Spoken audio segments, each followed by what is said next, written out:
Ulama itu dimuliakan Allah. Allah nyatakan dalam Al-Quranul Karim, faqala ta'ala innama yakhshallaha min ibadihil ulama.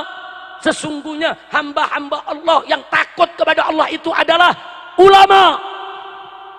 Allah yang menyatakan, saudara, ulama yang istiqamah, ulama ahlus sunnah wal jamaah, yang ilmu dan amalnya sejalan, yang istiqamah, yang ilmunya luas, yang berakhlakul karimah, saudara, mereka adalah hamba-hamba Allah yang dipuji oleh Allah, hamba-hamba Allah yang takut kepada Allah.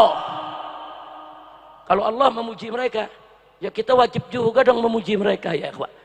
Pujilah hamba-hamba Allah yang dipuji oleh Allah, seperti para nabi, para rasul, para solihin, dan termasuk para ulama. Enggak sampai di situ, Allah tinggikan kedudukan ulama. Faqala ta'ala yarfa'illahu alladhina amanu minkum walladhina utul ilma darajat. Allah yang nyatakan dalam Al-Quran, saudara, Allah yang menjanjikan dan menjamin, janji dan jaminan, saudara. Apa janji dan jaminannya, saudara? Bahwa Allah meninggikan kedudukan orang-orang yang beriman dan yang memiliki ilmu daripada kamu sekalian. Ulama yang beriman, Allah tinggikan kedudukannya, darajat. Beberapa derajat Allah tinggikan mereka, saudara. Nah, Allah maha tinggi meninggikan para ulama. Allah maha mulia memuliakan para ulama. Allah maha agung mengagungkan para ulama. Tahu-tahu ada orang biasa mau hina-hina ulama. Kurang ajar ga? Kurang ajar ga? Aing bledok sia. Kurang ajar. Siapa yang mau kurang ajar kepada ulama, saudara? Jangan. Allah maha tinggi, Allah maha mulia. Allah yang meninggikan ulama, memuliakan ulama, mengagungkan ulama. Dan kita wajib memuliakan yang dimuliakan oleh Allah, meninggikan yang ditinggikan oleh Allah, menyintai yang dicintai oleh Allah. Wajib. Apalagi Nabi mengatakan dalam hadisnya, al-ulama warasatul anbiya. Ulama adalah pewaris para nabi. Ya, para rasul, para nabi sudah kembali kepada Allah. Tapi jangan lupa, di sekitar kita ada pewaris-pewarisnya yang hidup bersama kita, saudara. Mereka adalah ulama. Jadi peran mereka, fungsi mereka, tugas mereka melanjutkan fungsi, peran, dan tugas yang pernah dilakukan oleh para nabi, saudara. Jadi jangan kurang ajar kepada ulama. Jangan kurang ajar kepada kiai. Jangan kurang ajar kepada ajengan. Mereka yang istiqamah di jalan Allah, mereka adalah aulia Allah, wali-wali Allah yang disayang oleh Allah. Kalau coba kita kurang ajar kepada mereka, Allah akan hancurkan hidup kita, saudara. Maka itu saya mau tanya ini semua, siap ikut ulama? Jawab yang kompak, siap cinta ulama? Siap ikut ulama? Siap bela ulama? Siap ambil ilmu ulama? Siap belajar kepada ulama? Siap jaga ulama? Takbir! Sallu ala nabi. Nah, jadi itu yang pertama. Satu, Nabi meninggalkan kepada kita pewarisnya. Siapa? Siapa? Siapa yang memuliakan ulama? Siapa yang mengistimewakan ulama? Siapa yang meninggikan ulama? Takbir. Satu, saya ingatkan dulu, jangan kurang ajar kepada ulama, saudara. Sekarang kedua yang Nabi tinggalin, saudara. Nabi katakan dalam hadisnya sebelum beliau wafat, saudara, taraktu fikumut tsaqalain. Aku tinggalkan kepada kamu dua peninggalan yang berat, yang kalau kamu pegang kuat itu semua kamu selamat. Kamu selamat. Semua kamu akan bertemu denganku di telagaku nanti. Apa itu gerangan? Yang pertama, kitabullah, Al-Quran. Wajib Al-Quran kita jadikan sebagai imam kita, saudara. Nabi mengatakan dalam hadis yang lain, man ja'ala al-Qur'ana amamah qadahu ilal jannah, wa man ja'alahu wara'a dhahri saqahu ilan nar. Barang siapa yang menjadikan Al-Quran di depan dia sebagai imam, sebagai petunjuk, sebagai pedoman, saudara, dia tunduk kepada apa yang ada dalam Al-Quranul Karim, diamalkan tuntunan Al-Quranul Karim, gadahu ila jannah, Al-Quran akan menuntun dia masuk ke dalam surga. Amin ya rabbal.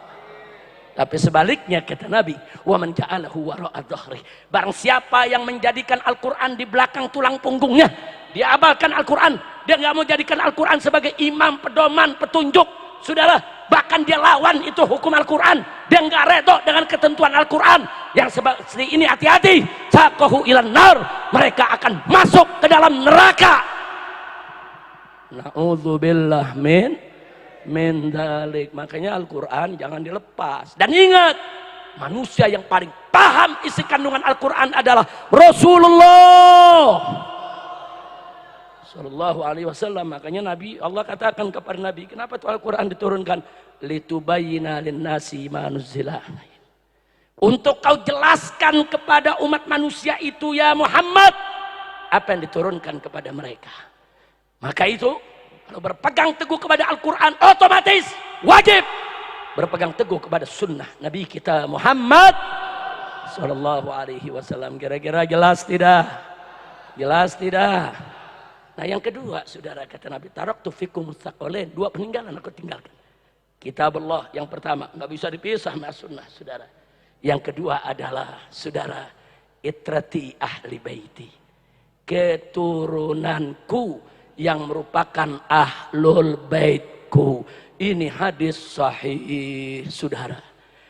Bahkan Sayyidina Abu Bakar Siddiq radhiyallahu taala anhu, sebagaimana diriwayatkan oleh Al-Imam Al-Bukhari dalam kitab sahihnya, mengatakan kepada kita semua, urqubu Muhammadan fi ahli baiti, jagalah kehormatan nabimu dengan menjaga kehormatan keluarganya. Ini Nabi yang pesan, saudara. Tahu-tahu sekarang ada yang mau hina-hina keturunan Nabi. Tahu-tahu ada yang merendahkan keturunan Nabi. Iye. Ente ye-nya yang kompak dong. Kurang kompak. Kurang panjang. Dulu, nih intermezzo dulu nih sebentar nih. Waktu saya masih kecil, masih umur 9-10 tahun, itu kalau lagi ribut nih sama teman sepantar, terus saya diledek, ye, itu sakit hatinya sampai ke dalam, sampai gede nggak lupa tuh digituin tuh. Jadi makin panjang, makin sakit dalam ke dalam hati. Paham? Paham? Tahu-tahu tuh ada yang menyela-nyela nasab turunan Nabi. Ye. Begal nasab ngaku turunan Nabi. Iye, kacau tidak? Kacau tidak? Ada seniman dangdut mengatakan, saya hakul yakin nasab Ba'alwi itu sudah batal. Iye, lu hidup lu digendang, kapan belajar nasab? Kacau tidak? Kacau tidak? Kacau tidak? Hati-hati, saudara, jangan main-main soal nasab. Ada dua hadis yang saya mau sampaikan. Yang pertama, man intasaba ila ghairi abi fahuwa mal'un, barang siapa yang menisbahkan dirinya kepada selain ayahnya, dia nggak mau bernasab kepada ayahnya, dia sengaja buat nasab palsu kepada orang lain, ngaku-ngaku turunan orang lain, dia bukan Ba'alwi ngaku Ba'alwi, dia bukan Habaib ngaku Habaib, dia bukan turunan Nabi ngaku turunan Nabi, dia bukan turunan Kiai ngaku turunan Kiai, dia bukan turunan Wali Songo ngaku turunan Wali Songo. Man intasaba ila ghairi abi, barang siapa yang menisbahkan dirinya bukan ke nasabnya, saudara, bukan ke ayahnya, apa kata Nabi? Fahuwa mal'un, maka dia dilaknat. Na'udzubillah min. Mau dilaknat oleh Allah? Mau dilaknat oleh Allah? Para Ba'alwi, saudara, kakek-kakek kami, ulama-ulama besar, aulia, saudara, terus mau difitnah nasab mereka palsu semua, kurang ajar. Udah gitu yang memfitnah nasabnya sendiri nggak jelas. Kacau. Kacau tidak? Kacau tidak? Ntar bin Sarmat, ntar bin Utsman. Lu bagaimana nasab lu?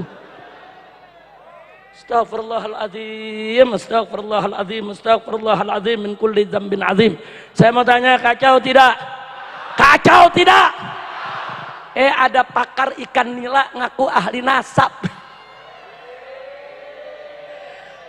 Ngilu, udah ngeri udah. Kacau tidak? Kacau tidak? Nah inilah saudara, ini zaman penuh fitnah. Maka itu saya ingin ajak semua saudara. Ini yang namanya ulama, saudara. Ulama itu pewaris Nabi, saudara. Sedangkan itrah Nabi, ahlul bait Nabi, para habaib itu keturunan Nabi. Ini dua-duanya peninggalan Nabi yang sangat mulia, harus kita jaga. Jangan mau kita diadu domba. Betul? Betul? Dulu-dulu sebelum begal nasab ada, kita aman-aman aja, betul?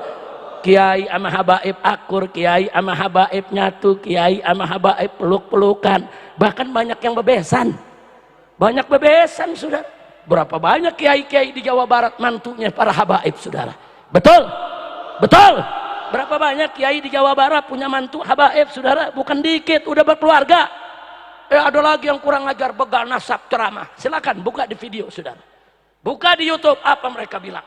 Hei umat Islam Indonesia, hati-hati. Ba'alwi itu penjajah. Mereka datang seperti orang Israel datang ke Palestina. Datang, saudara, kemudian mereka pura-pura baik. Nah, begitu mereka sudah diterima oleh bangsa Palestina, kemudian mereka ingin menjajah Palestina dan merebut negara Palestina. Hati-hati, para Ba'alwi, para habaib itu datang ke Indonesia pura-pura baik, pura-pura baik. Nah, setelah dianggap baik, nanti mereka jajah kita, mereka mau ambil negara kita. Kurang ajar. Ini begal nasab ngomong begini, saudara. Ini begal nasab menyamakan habaib Ba'alwi ke Indonesia dengan Israel yang datang ke Palestina. Kurang ajar tidak? Lu buta, lu budak, baca sejarah, lihat kitab, belajar yang betul, buka telinga, dengerin itu cerita dari para kiai kita, ulama kita. Para habaib datang ke Indonesia, tidak ada yang bawa istri, saudara. Ratusan tahun yang lalu mereka datang ke Sumatera, ke Kalimantan, ke Sulawesi, ke tanah Jawa, ke berbagai daerah mereka datang, saudara. Dan akhir mereka apa yang mereka lakukan? Mereka berdakwah dari kampung ke kampung, dari desa ke desa, dari gunung turun ke lembah, saudara. Dan mereka menikah dengan orang-orang Indonesia asli, saudara. Makanya silakan Anda datang ke Irian, ke Papua, saudara. Berapa banyak kepala-kepala suku di Papua adalah habaib. Bentuk wajah mereka perkis ibu-ibunya, saudara. Kulitnya, saudara, rambutnya, saudara, semuanya. Kenapa? Karena ibu-ibu mereka asli orang Papua. Mereka sudah turun-temurun, bukan mereka menjajah, mereka menyebarkan Islam, menyebarkan kasih sayang, bahkan berbaur dengan bangsa Indonesia. Bahkan habaib yang ada sekarang, saudara, ibu-ibu mereka, nenek-nenek mereka, kebanyakan adalah orang Indonesia asli. Takbir. Ibu ayah saya orang Betawi asli, saudara. Cucunya pitung. Siapa yang nggak kenal pitung di Jakarta, saudara? Pribumi asli, saudara. Ayah saya cucunya pitung. Nenek saya ponakannya pitung, saudara. Orang Indonesia asli. Nenek saya dari ibu, saudara, orang Cicahem, Bandung, saudara. Perkis rumah saya punya keluarga di depan terminal Cicahem. Ini terminal yang 20 tahun yang lalu nih. Tahu sekarang masih ada apa enggak tuh terminal? Masih ada. Saya punya keluarga, saudara. Ibu daripada saudara, nenek saya dari ibu asli orang Sunda. Kok enak-enakan sekarang Habib orang Yaman, Habib orang asing, pendatang, bukan pribumi, usir saja. Begal nasab pada ngancem Habib harus disembelih satu persatu. Iya. Pakai ngancem mau sembelih Habib, iya. Habib takut, Habib takut. Kacau tidak? Kacau tidak? Udah gitu pakai ngancem, kami akan bentuk laskar pasukan berani mati untuk sweeping Ba'alwi di Indonesia. Wow.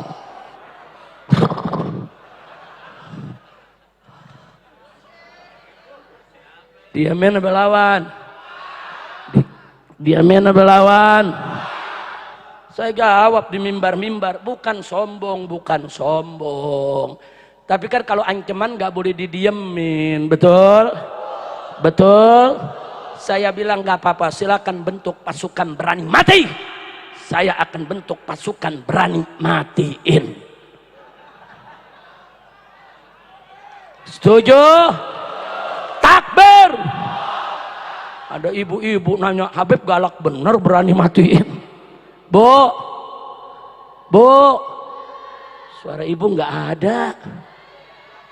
Bu, angkat tangannya semua, Bu. Bu, alhamdulillah masih ngedengerin, Bu. Ibu-ibu sadayana ngartos tengartos, terang terang. Sadayana parantos ngartos, abdi mah tengartos bahasa Sunda. Ngertina seketik. Lanjut, lanjut. Saudara, kenapa mesti dibuat pasukan berani matiin? Karena kesian dong. Pasukan berani mati, nggak ada yang matiin, kan kesian. Betul, betul, betul. Jadi setuju saya bikin pasukan berani matiin?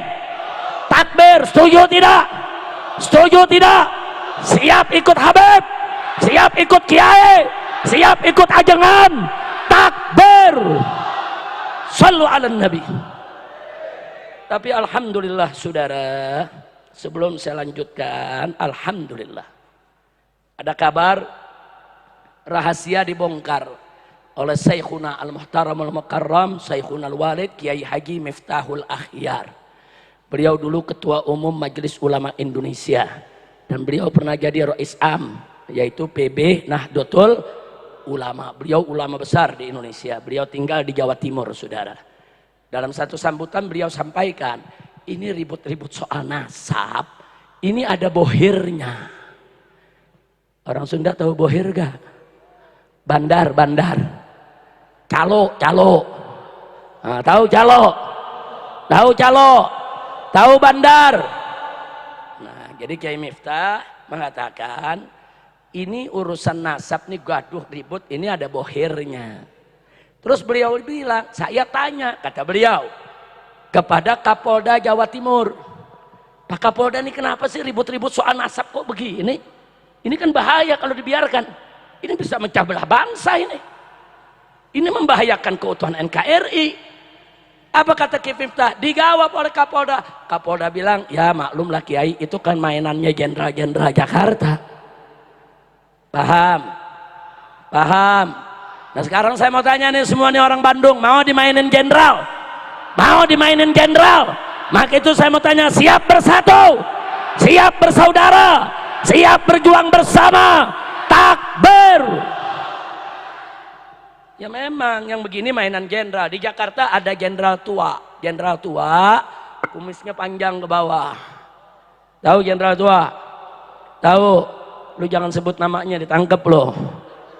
Saudara, ini jenderal tua terang-terangan kok ada rekaman di video dia bilang, saudara, Arab itu kan pendatang. Habib-habib itu cuma bisanya bikin rusuh. Dia benci Arab, dia benci Habib. Dia pengen adu domba kita semua. Kurang ajar tidak? Kurang ajar tidak? Saya mau tanya sekarang, ini yang korupsi-korupsi triliunan Habib bukan? Jawab Bang, Habib bukan? Yang bikin pagar laut Habib bukan? Habib bukan? Yang nyogok kanan kiri Habib bukan? Yang ngerampok uang rakyat Habib bukan? Lah kok Habib yang dimusuhin? Yeay. Kacau tidak? Kacau tidak? Jangan mau diadu domba. Maka itu yuk kita lihatnya sekarang nih, ada Habibnya, ada kiai, ada ulama, alhamdulillah. Nah karena itu saya nggak mau berpanjang lebar soal nasab, saudara. Waktu soal anak nasab ini heboh, saudara, Saya punya menantu menghadap saya, Habib Hanif. Beliau sampaikan, Abah, ini bagaimana Pak? Ini sekarang nih Pak Alwi diserang habis-habisan, difitnah begini dan begitu. Saya bilang, selama dia lempar fitnah dengan ucapan, jawab dengan ucapan.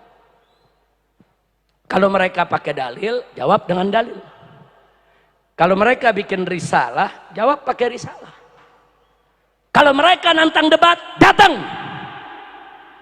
Ditantangin berdebat, saudara. Kita akan siap berdebat 3 hari 3 malam dengan Bapak Alwi. Begitu Habib Hanif datang, kabur. Al-Kaburi. Nasabnya nasab Al-Kaburi. Saudara ngomong. Saudara akhirnya Habib Hanif mengatakan, Abah ini bagaimana? Mereka udah kabur. Tapi di mana-mana ngomongnya minta debat lagi. Saya bilang enggak usah diladenin lagi. Kalau sudah 2-3 kali diajak berdebat dia tidak datang, jangan diladeni lagi. Anjing menggonggong, kafilah berlalu. Tapi kapan-kapan boleh juga anjing menggonggong, timpuk sama batu. Kira-kira jelas gak? Jelas gak? Anjing menggonggong, kafilah berlalu. Kalau gonggongannya masih bisa ditolerir. Kalau udah kelewatan, anjing menggonggong, timpuk sama. Setuju? Takbir.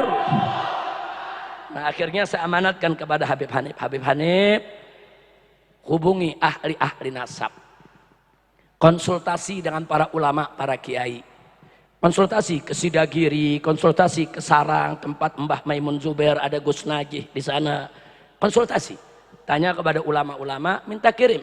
Orang-orang yang ahli, baik ahli dalam urusan nasab, ahli dalam urusan DNA, ahli dalam bidang sejarah, ahli dalam berbagai macam data. Dikumpulkanlah, jadilah tim pengawal persatuan umat. Akhirnya mereka bekerja berbulan-bulan, saudara. Berhasil mereka tuliskan, jangan judul, keabsahan nasab Ba'alwi, membongkar penyimpangan pembatalnya. Ini semua lengkap. Nah kitab ini juga bisa hadir salah satunya atas dorongan saudara ajangan Kiai Mukhtar dari Pondok Pesantren An-Nizam di Sukabumi, saudara. Nah, saya ketemu dengan beliau di pondoknya, beliau bilang, Habib, kami para kiai ini resah. Cinta kami kepada habaib, kepada keluarga Nabi udah nggak usah ditanya. Bukan Habib saja yang marah, kami nih kiai marah. Marah, Beb. Ini Pak Alwi dihina begini, marah. Tapi kami juga mesti mengakui keterbatasan kami. Selama ini pondok pesantren kami nggak ngajarin soal nasab. Dan kami nggak menguasai ilmu nasab. Tolonglah Habib, kumpulkan orang-orang yang ahli, buat buku, supaya bisa jadi pegangan kita. Ini hasilnya, saudara. Alhamdulillah, ini semua kiai kita berikan. Guru kita, Buya, Busairi, Muslim, saudara, dari awal saya datang udah lihat nih kitab. Saya bilang gak usah khawatir kiai, semua kiai-kiai akan dibagikan gratis, insya Allah.